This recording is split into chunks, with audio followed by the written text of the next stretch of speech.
Live, where news comes first. This is ABC-7 Xtra.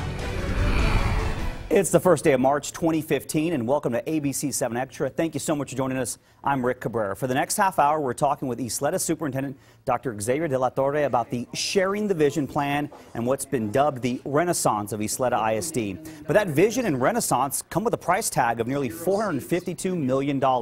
And on May 9th, many of you will have the option to vote yes or no on the YISD bond proposal. So before you head to the ballot box in a few months, we want to make sure you know just how that money will be spent so you can make an informed decision. Let's get the big question out of the way. How much would your property taxes go up if you approve the bond? One thing to note here, the YISD offers a 20% tax break on the value of your home. No other district offers that exemption. Also, if you're over 65 years old, your taxes won't go up. If approved, the rate for $100 of home value would rise from $1.36 to $1.50. So how would that 14-cent increase impact you? $100,000 home, it's an increase of $91 or about $8 a month. For a $150,000 home, it's an increase of $147 or about $14 a month. And the school taxes on a $200,000 home will go up $203 or about $17 a month. So now you know the cost. What will that get you? Here's how it will be split up among the 7 different high school feeder patterns. The Parkland feeder pattern would get $26.4 million. The Ysleta pattern would get $39.2. Riverside gets $42.3 million. Hanks gets $46.8. Bel Air gets $65.7 million. Del Valle $89 million. And the biggest expense is $94 million for Eastwood High, with $75 million of that going to build a new Eastwood High School. You can email us your comments and questions now at ABC7Extra at KVIA.com, or you can reach us by phone at 915-496-1775. Joining us now is YISD Superintendent Xavier De La Torre. Tell us hello and welcome. Appreciate it. Good evening. Thank you for being here. Thank you so much for having me. So tell us how we got here. I know you moved back to El Paso. We're at SISD, then you're up in Northern California. You're back in El Paso, now in charge of the YISD. 11 months now, and you're ready to go to the voters. That's right. For about the last 11 months, I've poured myself into understanding the context of the work in the Ysleta Independent School District. So I've reviewed the demographic reports. I reviewed the first Jacobs Engineering report. Then there was a subsequent Jacobs Engineering report. We assembled a facility assessment committee that whose charge was to go out and validate the report. And interestingly enough, they returned with an opinion that Jacobs may have understated how bad our schools were. We followed up with subcommittees to address what we called equity and enhancement, and that was to look at our athletic programs and facilities, our visual and performing art programs and facilities, and then ultimately where we live in terms of technology. All of that information was collected, organized, considered. I assembled a great team of people to take a look at it, and we just started looking at where the sense of urgency existed and came up with nearly $700 million in projects. We certainly understood that that would be a tax burden that was unlikely to get the support we need, and so we really had to reconsider and went from a one-stage plan to a multi-stage plan, the first of those stages being the $451.5 million facility bond. Yeah, I noticed in reading Sharing the Vision, this is quite a read here, and I know you've been going around the city sharing this information with voters across the Ysleta ISD. The Facilities Advisory Committee recommended $589 million in priorities and settled on a bond request of $442.5, but then when the trustees went to vote on that, they decided to jump it to $451.5 million. You're comfortable with that number now? I am. I think it really reflects accurately the needs throughout the school district. Mm-hmm. I want to share an email we received from Norma. She asked, has enrollment increased since open enrollment has been used? YISD is landlocked and has an older, more established population. Has that been established in his mind, meaning yours, when asking for the amount? His community assessments may be different than what actually is. A lot of effort it does go into finding out just exactly how enrollment is going up or down. In your case, it's going down. So the purpose for having worked with the Templeton group, the group that did the demographic study was to determine whether or not we should anticipate any increase or decrease in enrollment over the next 10 years. So while there has been a pattern of declining enrollment for almost 25 years, in 1988 the school district had over 50,000 students. Today it has 42,500. But according to the demographic study, we'll have those same 42,500 students 10 years from now. So we seem to have plateaued. Notwithstanding, those schools that those students attend are grossly inadequate and in many cases underutilized, so the issue of closing and consolidating schools is driven by the data. You did make a comment during your State of the District address. It says the schools belong to the public, they belong to the community, and what I'm talking about to you has nothing to do with money. I'm not closing and consolidating schools to save money. So why are you doing it then? That's true. I'm not. I'm doing it because I believe that every student deserves a learning environment that's conducive to the type of knowledge, skill base that they'll need to contribute in a world that's far different than the world that welcomed us. And at present, we have students that are getting the best that our teachers can give, but they're being educated in facilities that were designed and built for the 1920s, in some cases the 1940s and the 1970s. My interest in doing this is to reinvent, re-engineer the district so that it can support the kind of teaching and learning that our next generation and future generation of students will need to be able to compete on a global stage. Coming up after the break, we are going to show our viewers a couple of the schools we've talked about. I know Eastwood High School is one that's been discussed a lot, building that up from ground one, from square one, or from the ground up, and also Mission Valley as well. And then we're going to show you one of the newer campuses as well. So that's coming up. We're going to talk about this idea of embracing 21st century learning. What exactly that means. We hear that thrown around a lot, but maybe get our viewers a better sense of what exactly that means. Absolutely. You're watching ABC-7 Extra. When we come back, we're going to have much more on this discussion with Superintendent Dr. Xavier De La Torre, including some comments he made that really raised some eyebrows recently. And if you would like to share your comments or have questions for the superintendent, you can call our comment line at 496-1775. If you're online right now, you can email us at ABC7Extra@KVI.com.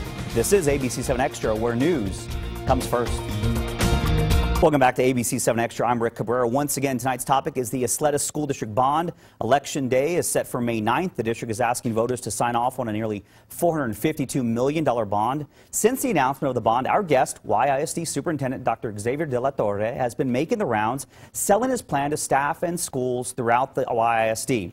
It was during a stop at Scottsdale Elementary that he made this comment. Take a listen. I would take care of you and our children. Someone else can worry about the taxpayers. I know I received an email from a YISD teacher who was there that day. She felt strongly the comment was taken out of context. We also gave you a chance to respond the very next day, Superintendent De La Torre. And here's another chance for you to elaborate on those comments you made. Sure. I think it's accurate to state it was taken out of context. My message was around the fact that this is the purest form of democracy. Neither I or the board have the authority or the funds to implement the facility master plan. In this particular case, we were asked to formulate a plan. The plan is bold, it's aggressive, it's exactly what our students need. I'm the voice for the students. They don't have a voice because they don't participate in elections. On the other hand, the general public can ultimately decide, because they're ultimately going to be the people that decide whether or not this facility master plan is put into effect. So what I was trying to express was that I'm trying to create a 21st century learning environment for teachers and children, our future generation, that I believe we need to reinvest in, and that I strongly believe the character of a community can be defined by how they invest in the next generation and how they care for their elderly. It wasn't intended to be dismissive of property taxes or cavalier about people's personal financial situation. I simply meant that the group in this equation that will not have a voice on May 9th are the students. And I need to be their voice, and I'll continue to do that because that's my obligation and that's my commitment to our Board of Trustees and to the parents of those children that attend our schools. I want to address an email from Valerie. It says, there is no counterpoint to the bond issue. Wondering why you're our only guest tonight. No one thinks it is too much or a bad idea, question mark. Personally, I think it is silly to propose as so much spending for a district that has declining enrollment and has essentially neglected the existing infrastructure. This is rewarding failure in a big way. I do want to mention, to our knowledge, there's no counterpoint at this point because we've not heard of a faction that has come out against the bond, at least at this point. Certainly, if we hear from them, they certainly have a voice here at ABC-7. We want to hear from both sides. But as far as this issue, there has been some, at least it appears, these schools haven't been kept up. And we see it in some of these schools we've looked at. One of the things that I think we need to study is the fact that for over 20 years, the Ysleta Independent School District has afforded homeowners and residents in the district with a 20% homestead exemption. That 20% homestead exemption has likely had an impact on the resources that have been available to address aging and deteriorating facilities. And I've made it a point to be very specific as to what a deferred maintenance plan would look like if we could secure the support of our community. We would no longer wait until things got so bad that there's such a sense of urgency around this that we'd have to go out and ask for the kind of support that we're asking for now. And you know, the last point I say is I can't address something I didn't have any responsibility for. What I can do, though, is I can point to my record in the neighboring school district, in the Socorro Independent School District, where we had a $300 million bond pass in 2011, and where those students have received and those communities have received exactly what was promised. That's going to be the case in this situation if we get that support. Should I worry if I'm a YISD taxpayer that this 20% homestead exemption may suddenly disappear in 2 or 3 or 4 or 5 years after I've started paying for this additional bond? No, I don't think so. I think the homestead exemption was a great idea 20 years ago, and in fact it was probably driven by the fact that the district had a series of years where they noticed that they were losing families. So it was, I think, an idea to incentivize families, young families, to move back into the Ysleta Independent School District. The problem, I think, that they encountered was that there was a low housing inventory at the time. People are still living in their homes. They've raised their children, their grandchildren, in some cases their great-grandchildren.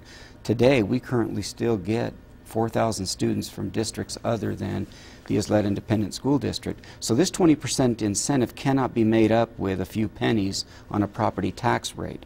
So one important fact to note is that even if we increase our tax rate by 14 cents to $1.50, the actual tax burden is less in the Ysleta Independent School District than it is in any of the neighboring school districts, because you simply can't make up for that 20% homestead exemption. So if you take 2 families, both in a $100,000 home in the Socorro Independent School District or in the Ysleta Independent School District, the tax burden is heavier in the Socorro Independent School District. Although their tax rate's $1.28 and ours could theoretically be $1.50, we're still $130 better in terms of insulating our homeowners from that tax. I do want to mention to our viewers, we actually do have that information on our website, KVIA.com. We have the YISD property tax calculator, and it clearly shows how you compare to EPISD and SISD when you factor in the taxes. Certainly it does, but is that on the book somewhere? Can you say definitively that it's not going anywhere, that 20% homestead exemption? I can say definitively that's not going anywhere. I think that the community has come to expect that, and the only mechanism that we have for generating revenue or decreasing revenue now becomes the property tax rate, but the 20% homestead exemption is not anything that's likely to go away anytime in the near future. All right, let's talk about closures and consolidations. Yes. There's basically 4 schools that have come up. We've got a list right here. Cadwallader Elementary repurposed to a transitional life care center, 86 years old, that school. South Loop Elementary repurposed for a grounds department. Hillcrest Middle repurposed for a young women's leadership academy, the first all-girls public school in El Paso. Ranchland would be land banked for elementary students in the future, and then you take Hillcrest Middle and Ranchland Middle and you make a new Bel Air Middle School at a cost of $31.5 million. My question to you is, how does this not affect teachers, custodians, and people like that? I know you've told us that you probably don't see any teachers losing their jobs or people losing their jobs, but each of these schools can only have so many custodians and so many secretaries. What do you do about that? Well, and I don't want to interrupt you, but we want to show you some. This is actually some of the schools we visited that show some of the deteriorating conditions. But go ahead, I'm sorry. Well, the way we staff, the way most schools staff, it's based on a formula that's driven by student membership or student enrollment. So if you move 300 students from one school to another school, the teachers are going to have to accompany the students, because at present we staff at 20.5 to 1 at the elementary school and 22 to 1 at the secondary schools. In addition to that, as you get more students in a facility, there's going to be more square footage being utilized, and so you'll need the additional custodians to address the additional square footage that needs to be cleaned and maintained, etc. There are very few positions that would be vulnerable, and those are: you only need one principal, you only need one nurse, you only need one head custodian. But for the most part, I've assured the board that this facility master plan will not have an adverse or detrimental impact on one single employee. And that's because every year we have over 200 employees that retire, resign, relocate, promote. And we're very good at anticipating where the vacancies will live. We set those vacancies aside so that in the event that we have two principals and we're moving to one school, there will likely be at least one, if not half a dozen vacancies for a principal throughout the district, just given the size of the district. So there will be no adverse impact to the employees of the Isleta Independent School District.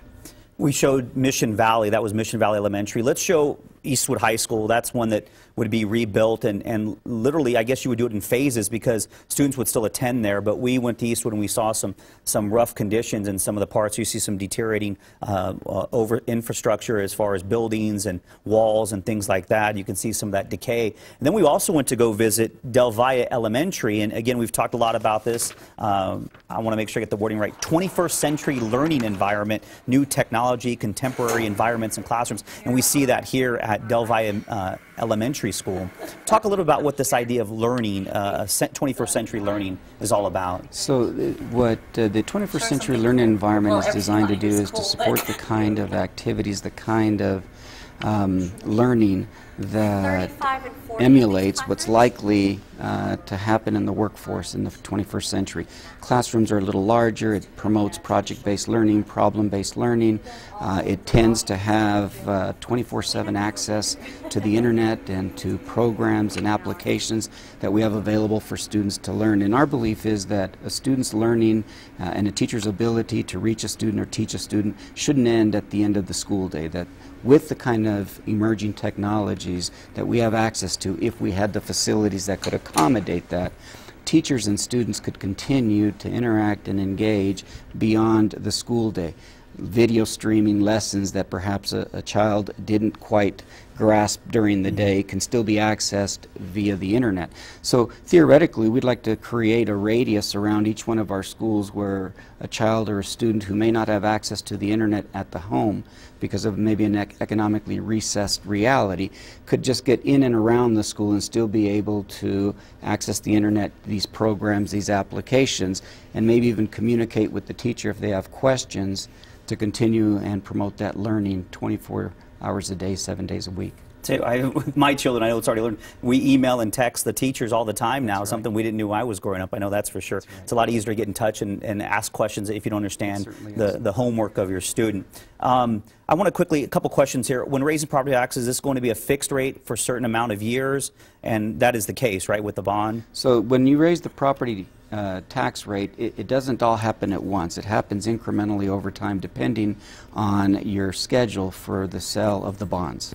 And then as you start to pay the debt off, it also reduces incrementally over time. But typically the bond or the increase happens over a 20-year period. Another question here for you. I'm sorry. I wanted to know if YISD will have a backup plan if the bond does not pass. What's the go-to move then? We do. We certainly don't like thinking that way, but we understand that if that happens, then our responsibility is to reconvene and do a comprehensive analysis of why the bond didn't pass. Was it too excessive? Did people think that some of the projects were luxuries? And then repackage, re-engineer a proposal and get in front of the voters in November of 2015, because the reality is the schools aren't going to improve. We can continue to ignore the issue, but it's unlikely that the voters would not see some type of proposal every election moving forward from this point. Oh, okay. Interesting.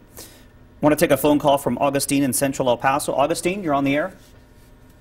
With all this 21st century teaching, what are you going to do about the teachers? The teachers that are there, are they going to be trained, or is this going to be an entirely new batch of teachers that are come in and train the old teachers? How are the teachers going to work with this new system? Thank you very much. Were you able to hear Yes. that? Okay. Well, we're presently setting money aside every year to invest in professional development and training for our teachers. We understand that the single most important factor in having a world-class education is the person in the four corners of the classroom. And we're dedicated to building internal capacity with existing teachers, and certainly being very strategic when going out and attracting, recruiting, and selecting future teachers. But it's a great question, and that is that technology in and of itself, or facilities in and of themselves, aren't going to improve the learning environment if you don't invest in the adults. And we're a people business. Approximately 82% of our budget is dedicated to compensating people and developing people so that they can leverage that and reach students. But in this bond plan, there's no raises, no additional education for teachers, anything of that sort, correct? No, sir. It's all basically infrastructure and things of that nature. It's all dedicated to the facilities. Okay. Let's take a quick time out. Sure. We'll be right back with more calls. Of course, you can join the discussion by calling 496-1775 or email us at ABC7Extra at KVIA.com. You're watching ABC7 Extra, where news comes first. Stay with us. Welcome back to ABC7 Extra. I'm Rick Cabrera. We're discussing sharing the vision, the renaissance of the Ysleta ISD. We're speaking with Dr. Xavier De La Torre, the superintendent for YISD. We want to take a phone call from Mary on the east side. Mary, go ahead. My question to you is, how are you going to take care of the teachers? I hear a lot about the students, but what about the teachers? Are they getting a raise this year? And again, we did mention there's nothing in here for teacher raises, but is that something you're considering? The bond proposal doesn't have resources or revenue that can be used to compensate teachers. We'd like to think that the Ysleta Independent School District does a great job of studying the relevant labor market to ensure that teachers are receiving fair compensation. We recently did an analysis, and we like where we're at in terms of how we compensate teachers and the health and welfare benefit plan that teachers receive, and then again the investment we make in developing our teachers. But any time that you go through a budget development process and timeline, you can determine whether or not there are available resources that would result in an increase in compensation. We just have to remember that compensation comes in different forms. So for example, if health benefits go up and the district covers the health benefits, in effect, that is an increase in compensation. So we're in the middle of a budget development process, can't really make a commitment to whether or not or how much we'll have available at the end of the process, but that's something that we certainly look at all the time. I don't know if we can get it back up, but we talked about how many million is going to each feeder pattern. I do want to mention the vote to go forward with the bond was 6-1, with Riverside trustee Ana Dueñas voting no. What do you tell people in Riverside, Parkland, or the Ysleta patterns who are getting less than half of what schools like Del Valle and Eastwood are getting when you look at the breakdown of each feeder pattern, how many millions? I mean, you know, Parkland, there you see it there, 26.4 versus an Eastwood that's getting 94.1 and a Del Valle that gets 89 million. Right. And that's come up, and there's been some conversation around what's perceived as a disproportionate distribution of revenue.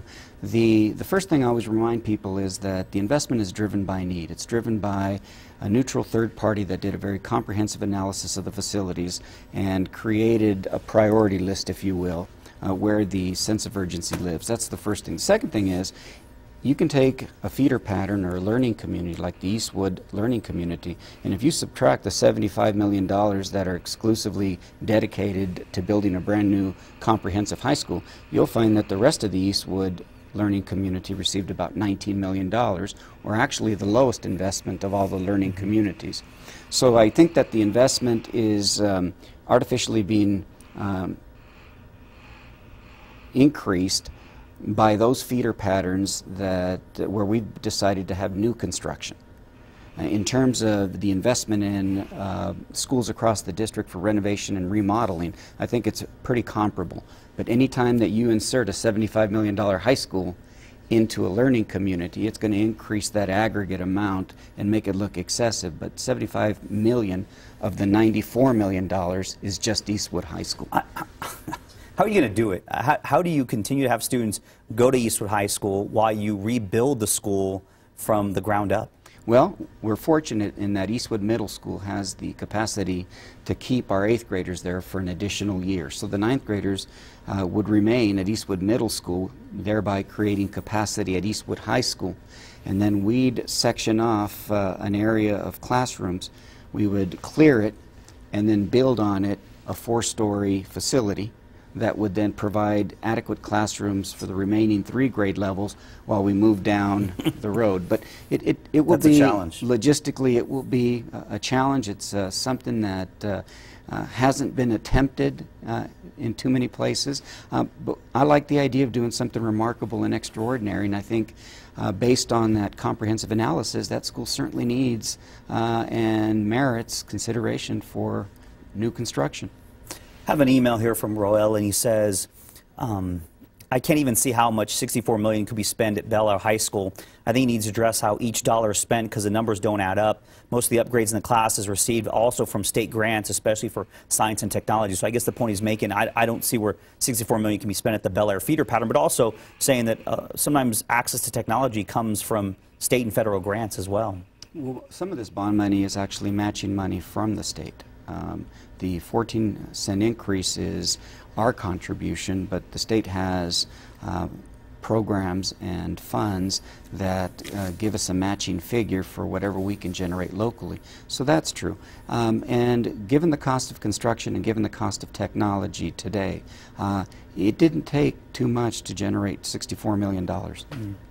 I do want to mention, too, that all the stuff is on your website. Yes, sir. YISD.org, I believe, and also on our website as well, KVIA.com. But the packet clearly states how each school is being affected and breaks it down by each feeder pattern and then their middle school and their elementary school and a lot of the costs. Bel Air at $65.4 million. Anything off the top of your head with the Bel Air feeder pattern that you know that stands out as far as something that needs to be done? Right. So there's a significant investment at Bel Air High School in terms of renovation and remodernization, but we're also installing artificial surface on the stadium field. We're installing lighting on the baseball, softball, and tennis courts. We're improving storage, dugouts, public announcement systems, scoreboards. They're getting a brand new gymnasium at Bel Air High School. We are doing the consolidation of Hillcrest and Ranchland Hills Middle School, so we're building that $31 million middle school. That's a significant investment. And then we are installing refrigerated air in every elementary school throughout the district, and including a safety vestibule that will require visitors to our schools to pre-register and then either scan a driver's license or give us a thumbprint before they can get access to our schools. Student safety is our single most important priority. A viewer wants to know any talk of a special needs school?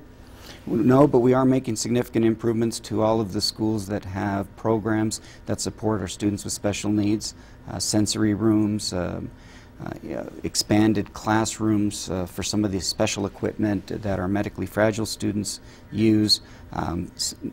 In some cases, Bel Air being one of them, the classrooms, the facilities that are available to these students are catastrophic.